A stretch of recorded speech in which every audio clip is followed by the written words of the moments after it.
Hello dear student, welcome to our channel PKP. Sorry for delay. आपका ये lecture आपका ये लेक्चर बहुत डिले हो गया है बिकॉज थोड़ा सा मुझे हेल्थ इंजरी हो गई थी, हैंड में इंजरी लग गई थी, तो जिसकी वजह से ये वीडियोस थोड़ा सा आपका डिले हो गया। So sorry for that. ठीक है, बट स्टार्ट करते हैं। ये आपका एक्सरसाइज है चैप्टर नंबर 5 का सेल यूनिट से। ठीक है, सो क्वेश्चन नंबर 1 गिवन है आपका, make a comparison to write down way in which plant cells are different from animal cells. ठीक है, यानी कि बेसिकली आपको डिफरेंस बताना है एनिमल सेल और प्लांट सेल में। तो जिसने भी वीडियोस देख रखा है प्रीवियसली, आपको पता है कि मैंने वहाँ पर एनिमल सेल और प्लांट सेल में डिफरेंस को डिस्कस कर रखा है। आप वहाँ से भी नोट कर सकते हैं, आप यहाँ से भी नोट डाउन कर सकते हैं। क्या क्या है ये देखिए। Animal cell are generally small in size. ठीक है, एनिमल सेल क्या होते हैं, स्मॉल साइज के होते हैं, जबकि प्लांट सेल एनिमल सेल के कंपैरिजन में लार्ज होते हैं। Cell wall is absent. Animal cell में क्या होता है, सेल वॉल एब्सेंट होता है, जबकि प्लांट सेल में सेल वॉल प्रेजेंट होता है। और जो सेल वॉल होता है वो किसका बना होता है, सेलुलोज का बना होता है। ठीक है, नेक्स्ट है except the protozoa euglena no animal cell possesses plastid. तो प्लास्टिड भी नहीं पाया जाता है एनिमल सेल में, जबकि प्लास्टिड प्रेजेंट होता है किसमें, प्लांट सेल में। अगर हम एनिमल सेल में बात करें तो जो प्रोटोजोआ होता है यूग्लिना, केवल उसमें ही प्लास्टिड पाया जाता है, बाकियों में प्लास्टिड एब्सेंट होता है एनिमल सेल में। ठीक है, जबकि प्लांट सेल में प्लास्टिड प्रेजेंट होता है। प्लास्टिड क्या होता है, जो कि कलर डिसाइड करता है, ग्रीन पिगमेंट है ना, कलरफुल पिगमेंट और नो कलर। जैसे कि प्लास्टिड में मैंने तीनों टाइप्स आपको बताया था, क्रोमोप्लास्टिक, ल्यूकोप्लास्टिक एंड क्लोरोप्लास्टिक। ठीक है, तो इस तरीके से 3 पार्ट्स थे। नाउ 4th पॉइंट देखो इसमें, vacuoles in animal cell are many small and temporary. ठीक है, तो जो वैक्यूल्स होते हैं वो कैसे होते हैं, इसमें थोड़े स्मॉल इन साइज होते हैं, जबकि प्लांट सेल में कैसे होते हैं, लार्ज इन साइज होते हैं। ठीक है, now next point, animal cell have a single highly complex and prominent Golgi apparatus. ठीक है, तो इनमें क्या होता है, single highly complex and prominent Golgi apparatus होता है, जबकि प्लांट सेल में क्या होता है, ये plant cell have many simpler units of Golgi apparatus called dictyosomes. ठीक है, तो डिक्टोसोम्स किस में पाए जाते हैं, ये प्लांट सेल में पाए जाते हैं। यहाँ पर बहुत सारे मेनी सिंपलर यूनिट होते हैं, यहाँ पर सिंगल सिंपलर यूनिट होते हैं यहाँ पर। ठीक है, एक तरीके से आप बोल सकते हो यहाँ पर कॉम्प्लेक्स गोल्जी अपैरेटस होते हैं, यहाँ पर सिंपलर गोल्जी अपैरेटस होते हैं। ठीक है, animal cell have centrosomes and centrioles, plant cell lack centrosome and centrioles. Means यहाँ पर सेंट्रोसोम एंड सेंट्रोइल्स होते हैं, यहाँ पर इनकी कमी होती है। क्लियर हो गया होगा दोनों आपको, आप डिफरेंस लिख सकते हैं आराम से। नेक्स्ट क्वेश्चन है question number 2, how is a prokaryotic cell different from eukaryotic cells. Prokaryotic और यूकैरियोटिक में आपको डिफरेंस बताना है, तो ये भी मैंने आपको एक्सप्लेन कर दिया है वीडियोज में प्रीवियस। ठीक है, तो आप वहाँ से भी देख सकते हैं और आप यहाँ से भी एक्सरसाइज भी देख सकते हैं। प्रोकैरियोटिक क्या होता है, ये साइज के अकॉर्डिंग है। प्रो अल्फ़ाबेटिक में पी पहले आता है, यू अगर आप प्रोनाउंसिएशन करते हो तो यू क्या होता है, बाद में आता है। तो इस तरीके से आप याद रखना, जो पहले आए वो स्मॉल इन साइज होता है, ये लार्ज इन साइज होता है। ठीक है, nuclear region is called nucleoid and is not surrounded by nuclear membrane. Nuclear material is surrounded by nuclear membrane. Only a single chromosome present. जब सिंगल क्रोमोसोम प्रेजेंट है, that means यहाँ पर DNA भी present बहुत ही कम ही होगा। ठीक है, more than 1 chromosome present, तो यहाँ पर डीएनए एब्सेंट होगा, यहाँ पर आप कह सकते हैं डीएनए प्रेजेंट होगा। हिस्टोन प्रोटीन प्रेजेंट होगा, यहाँ पर एब्सेंट होगा। ठीक है, nucleus is absent, nucleus is present. membrane bound cell organelles are absent, membrane bound cells are present. ठीक है, सेल डिवीजन बाय फिजन और बडिंग टेक्निक्स, जिसे आप सिंपली बोलते हैं मायोसिस, यहाँ पर मिटोसिस नहीं होता है। सेल डिवीजन मिटोटिक और मायोटिक। ठीक है, नाउ नेक्स्ट क्वेश्चन है question number 3, what would happen if the plasma membrane ruptures और ब्रेक डाउन। जब प्लाज्मा मेम्ब्रेन आपका जो है वो रप्चर हो जाए या ब्रेक डाउन हो जाए, मीन्स घायल हो जाएगा, तब क्या होगा। इफ़ प्लाज्मा मेम्ब्रेन रप्चर्स और break down, the molecules of सब substances will freely move in and out, because plasma क्या एक तरीके का फ्लूइड है, तो जब इसका रप्चर हो जाएगा, ब्रेक डाउन हो जाएगा, तो वो फ्लूइड क्या होगा, इन या आउट हो जाएगा, है ना, तो वो फ्रीली मूव कर जाएगा वन प्लेस टू अनदर। ठीक है, तो यही होगा यहाँ पर इसका right answer.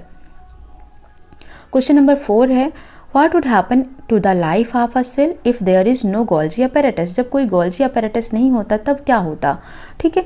The materials synthesize in the ER are stored, sorted, modified, packaged and dispatched to various target inside and outside the cell through the Golgi apparatus pack products in vesicles, the secretory vesicles, ठीक है। तो मैंने आपको बताया था कि Golgi apparatus क्या करता है, जो भी नीड होती है उनको एनर्जी को छोटे छोटे एनर्जी पैकेट्स में क्या करता है, पैक कर देता है। उसके बाद जहाँ पर रिक्वायरमेंट होती है वहाँ पर इन एनर्जी पैकेट्स को वो ट्रांसफ़र करता है ना। तो यही काम होता है, इसीलिए गोल्जी अपैरेटस को क्या बोला जाता है, ट्रांसपोर्टेशंस भी बोला जाता है, ठीक है। ट्रांसपोर्ट मैनेजमेंट बोला जाता है किसको, गोल्जी अपैरेटस को, बिकॉज ये ट्रांसपोर्ट मैनेजमेंट का काम भी कर रहा है, एक तरीके से पैकेट्स को क्या कर रहा है, ट्रांसपोर्ट कर रहा है ना। तो ये सारा काम कौन करता है, गोल्जी अपैरेटस। अब कह रहा है जब गोल्जी अपैरेटस नहीं होगा तो क्या होगा, ठीक है। In some cases, complex sugar, that is cellulose, may be made from simple sugar in Golgi apparatus. The Golgi apparatus is also involved in the formations of the cell. जो Golgi apparatus होते हैं cell के formations में भी involve होते हैं, which will not be possible if Golgi apparatus is not there. तो यही सब काम जो होगा उसके अंदर रुक जाएगा, ठीक है। मीन्स कौन कौन से काम नहीं हो पाएंगे फिर, जो इनसाइड और आउटसाइड वो पैकेट्स को ट्रांसफ़र कर रहा है वो पैकेट्स नहीं ट्रांसफ़र हो पाएंगे, स्टोर्ड नहीं हो पाएगा, मॉडिफाइड नहीं हो पाएगा, जो सेलुलोज है, ठीक है, या फिर जो सिंपल सुगर्स का फॉर्मेशन हो रहा है, सेल्स का फॉर्मेशन हो रहा है, ये सारे क्या हो जाएंगे, स्टॉप हो जाएंगे, ठीक है। नाउ क्वेश्चन नंबर 5 है आपका, which organelles is known as power house of the cell. तो किसे बोला जाता है, माइटोकॉन्ड्रिया। अगर सिंपल सा इतना ही होता तो आपको आंसर देना होता mitochondria are known as the power house of the cell, but question आपसे पूछा गया व्हाई, क्यों होता है, ठीक है। तो बिकॉज मैंने आपको क्या बताया था, जो माइटोकॉन्ड्रिया होता है उसमें एनर्जी स्टोरिंग होती है एटीपी के फॉर्म में। एटीपी का फुल फॉर्म क्या होता है, एडेनोसिन ट्राइफॉस्फेट, ठीक है। Because they contain enzyme that are needed for stepwise oxidation of food stuffs, ठीक है। ये क्या करते हैं, एंजाइम को कंटेन करते हैं that are needed for stepwise oxidation of food stuff. Food stuff कौन कौन से हैं, जैसे कार्बोहाइड्रेट हो गया, फैट हो गया, लिपिड हो गया। तो ये जो फूड स्टफ्स हैं इनके ऑक्सीडेशंस के लिए रिक्वायरमेंट होती है किसकी, एंजाइम की, ठीक है। तो ये एंजाइम कहाँ पर होते हैं, माइटोकॉन्ड्रिया में होते हैं। That are needed for stepwise oxidation of food stuff present in the cell to carbon dioxide and water. Oxidation of food releases energy which is used to form high energy ATP। तो oxidation of food releases, ठीक है, जो food का oxidation हो रहा है वो क्या करता है, रिलीज करता है energy which is used to form high energy ATP, जो कि किस में यूज किया जाता है, formation of high energy ATP के रूप में। ATP is also known as energy currency of the cell and it is used as cellular fuel, ठीक है। तो ATP जो होता है इसको एनर्जी करेंसी सेल बोला जाता है, सेल का एनर्जी करेंसी बोला जाता है और सेलुलर फ्यूल के फॉर्म में यूज होता है। Energy stored in ATP is used to bring about energy requiring activities of the cell such as photosynthesis, protein synthesis, muscles contraction etcetera. तो क्या बोला है आपसे, जो एनर्जी स्टोर्ड होती है ATP में इज यूज्ड, किस चीज़ के लिए यूज की जाती है, bring about energy requiring activities. जो भी एक्टिविटी आप कर रहे हो जिसमें आपको एनर्जी की रिक्वायरमेंट होती है तो उसमें क्या करता है, यहाँ ATP में जो एनर्जी स्टोर्ड होती है ये स्टोर्ड एनर्जी आपको ट्रांसफ़र होती है ताकि आप एक्टिविटीज़ के लिए जो भी एनर्जी चाहिए हो वो आपको मिल सके, ठीक है। कैसी activities, like photosynthesis, like protein synthesis, like muscle constructions, ठीक है। इन सब में भी एनर्जी की रिक्वायरमेंट होती है तो वो एनर्जी कहाँ मिलेगी, जो कि ATP में स्टोर्ड है वहाँ से मिलेगी, ठीक है। और ATP का फॉर्मेशन कहाँ पर होगा, माइटोकॉन्ड्रिया में होगा, इसीलिए माइटोकॉन्ड्रिया को power house of the cell बोला जाता है। नाउ नेक्स्ट क्वेश्चन है, क्वेश्चन नंबर 6 है आपका, where do the lipid and protein constituting the cell membrane get synthesize. तो मैंने आपको क्या बोला, एंडोप्लाज्मिक रेटिकुलम, ठीक है। लेकिन जब प्रोटीन की बात होगी, अब यहाँ पर एक होता है सरफेस, एक होता है स्मूथ, है ना, स्मूथ और सरफेस। तो मैंने आपको एक चीज़ बताया था कि जो प्रोटीन होता है थोड़ा हार्ड होता है, तो हार्ड से आपको क्या समझना है, रफ, है ना। तो जो रफ एंडोप्लाज्मिक रेटिकुलम है वहाँ पर प्रोटीन का सिंथेसाइज होगा और जो स्मूथ एंडोप्लाज्मिक रेटिकुलम है वहाँ पर लिपिड का सिंथेसाइज होगा, ठीक है। बस इतना ही आपको लिखना है।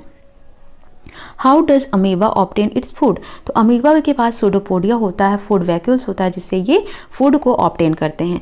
Amoeba take its food by the cell membrane which forms the food vacuole. अब देखो यहाँ पर ये अमीबा है, ये इसमें न्यूक्लियस है, ठीक है, ये फूड है। अब अमीबा क्या करेगा, सूडोपोडिया, इसका एक फाल्स फूड होता है, फाल्स फूड, झूठा पैर जिसको कहते हैं फाल्स फूड, तो उसको ये बाहर निकालेगा, ठीक है, और क्या करेगा, कॉट कर लेगा, जो भी फूड होगा बाहर उसको ये क्या करेगा, कैच कर लेगा, और उसके बाद फिर अपने फाल्स फूड को ये अंदर खींच ले जाएगा, ठीक है, और अपने फूड वैक्यूल में इसे स्टोर कर लेगा। तो इस तरीके से ये फूड को इनटेक करता है। What is osmosis? ऑस्मोसिस क्या होता है? Osmosis is the process of movement of water molecules from a region of high water concentration to low water concentration, ठीक है। तो एक तरीके का मूवमेंट है किसका, लिक्विड का। डिफ्यूजन होता है जो कि गैसेस के लिए होता है, ऑस्मोसिस होता है जो कि लिक्विड के लिए होता है। तो एक तरीके से ट्रांसपोर्टेशन है higher concentration to lower concentration. किसका ट्रांसपोर्टेशन है, वाटर का। बस इतना याद रखना है ऑस्मोसिस में।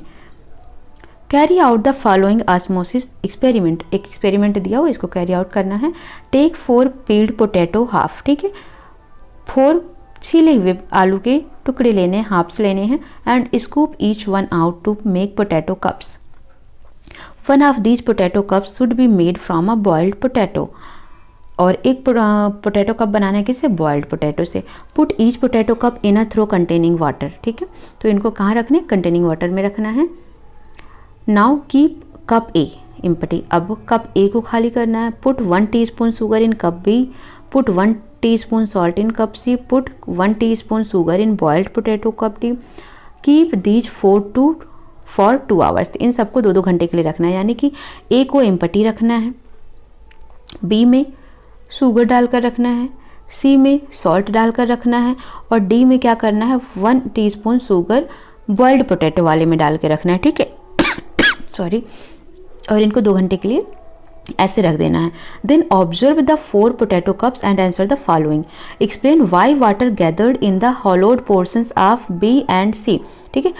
पहला क्वेश्चन पूछा कि explain why water gathers in the hollowed portions of B and C. B and C का मतलब क्या हो गया, जिसमें आपने टीस्पून शुगर डाला है 1 टीस्पून, और 1 टीस्पून क्या डाला है, साल्ट डाला है। तो इसमें पूछ रहा है कि why water gathered in the hollowed portions, तो जो खाली जगह है वहाँ पर वाटर क्यों फिल हो जा रही है, ये पूछा है।